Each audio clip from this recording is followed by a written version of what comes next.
Hello guys, welcome back. So ఈ వీడియోలో మనం ఫ్యూజన్ ఎఫెక్ట్స్ అండ్ అలాగే ఓపెన్ ఎఫెక్ట్స్ గురించి తెలుసుకుందాం. సో బేసికలీ ఇక్కడ మనం ఎడిట్ పేజ్లోకి వస్తే మనకి ఎఫెక్ట్స్ ట్యాబ్లో ఎఫెక్ట్స్లోకి వెళ్తే ఇక్కడ మనకి ఫ్యూజన్ ఎఫెక్ట్స్ అని కొన్ని ఉంటాయి. ఇవి ఒక 20 అరౌండ్ అలా ఉంటాయి. అండ్ సేమ్ మనకి ఓపెన్ ఎఫెక్ట్స్ కూడా ఉంటాయి. ఓకే, అండ్ ఇదే మనం కట్ పేజ్లోకి వెళ్ళాం కొన్ని మనకి మోర్ ఆర్గనైజ్డ్గా ఉంటాయి. లైక్ ఫ్యూజన్ ఎఫెక్ట్స్ అని చెప్పి కొన్ని ఉంటాయి. అండ్ దెన్ రిజాల్వ్ ఎఫెక్ట్స్ అని చెప్పి మనకి చాలా ఎఫెక్ట్స్ అనేవి ఉంటాయి. ఓకే, ఇప్పుడు మనం బేసికల్ మళ్ళీ ఎడిట్ పేజ్లోకి వద్దాం. అండ్ దెన్ ఇక్కడ ముందు ఎఫెక్ట్స్లోకి వెళ్తే ఇక్కడ నుంచి ఇప్పుడు ఇక్కడ చూడండి. మనం వీడియో క్లిప్ సెలెక్ట్ చేసినప్పుడు మనకు ఓన్లీ ఇక్కడ వీడియో ట్యాబ్ మాత్రమే ఎనేబుల్ అయ్యాం. ఇక్కడ నుంచి ఏది కూడా మనం ఎనేబుల్ అవ్వలేదు, రైట్?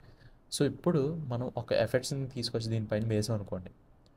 అప్పుడు ఆటోమేటిక్గా ఎఫెక్ట్ దానిపైన పడుతుంది. అండ్ అలాగే మనకి ఇప్పుడు ఎఫెక్ట్ ట్యాబ్ కూడా ఎనేబుల్ అవుతుంది, రైట్? వేరే ఏదైనా క్లిప్ తీసుకుని అనుకోండి, మనకి అది డిసేబుల్ అయ్యింది. ఈ క్లిప్లో మనం ఎఫెక్ట్ వేసాం కాబట్టి మనకి ఇప్పుడు ఈ ట్యాబ్ అనేది ఎనేబుల్ అయింది, రైట్? అండ్ ఇందులో కూడా ఓన్లీ ఫ్యూజన్ అన్నది మాత్రమే హైలైట్ అవుతుంది. ఓపెన్ ఎఫెక్ట్స్ అన్నది హైలైట్ అవ్వలేదు, ఎందుకంటే ఇక్కడ మనం ఫ్యూజన్ ఎఫెక్ట్ మాత్రం దీనిపైన డ్రాగ్ అండ్ డ్రాప్ చేసాం, రైట్? అండ్ అలాగే ఇప్పుడు ఓపెన్ ఎఫెక్ట్స్లోకి వెళ్తే ఇక్కడ కూడా మనకి డిఫరెంట్ ఎఫెక్ట్స్ అనేవి ఉంటాయి. ఓకే,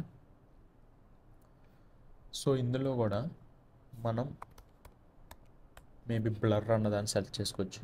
అండ్ ఇక్కడ నుంచి నేను దీన్ని డ్రాగ్ అండ్ డ్రాప్ చేస్తాను.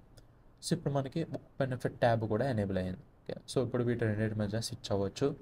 ఈవెన్ మనం కావాలనుకుంటే ఒక దాన్ని డిసేబుల్ చేసుకోవచ్చు అండ్ ఎడిట్ చేసుకోవచ్చు. ఈవెన్ మనకు కావాలనుకుంటే ఇక్కడ నుంచి డిలీట్ కూడా చేసుకోవచ్చు. ఓకే,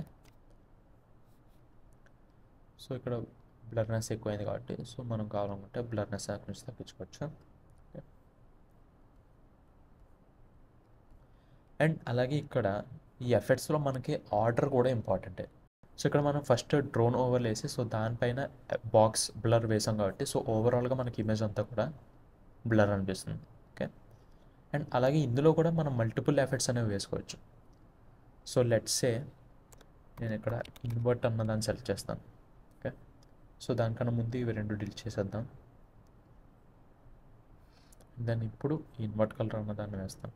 ఓకే, అండ్ అలాగే ఇంకొకటి మేబీ ఏదన్నా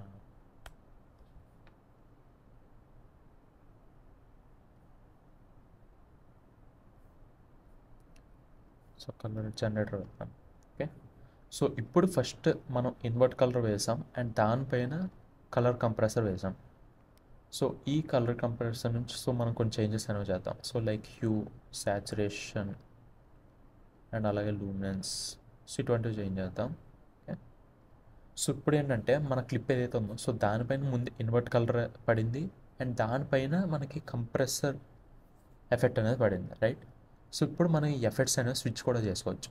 ఇప్పుడు ఈ ఐకాన్స్ ఉన్నాయి కదా, ఇది కనుక క్లిక్ చేసాం అనుకోండి, మనకి ముందు కలర్ కంప్రెసర్ అవుతుంది.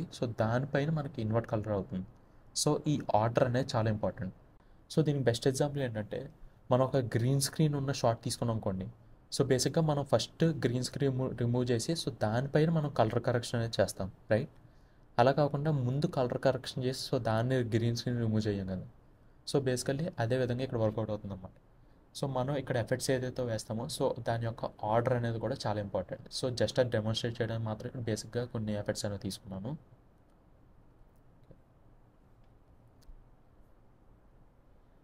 గైస్, ఇలా మనకి ఓపెన్ ఎఫెక్ట్స్ అండ్ అలాగే ఫ్యూజన్ ఎఫెక్ట్స్లో కూడా మనకి చాలా ఉంటాయి ప్రీసెట్స్ అనేవి. అవి మీరు ఒకటి డ్రాగ్ అండ్ డ్రాప్ చేసి అది ఎలా వర్క్ అవుతుంది ఏంటనేది చూడండి. That's it for this video. See in the next one. Bye.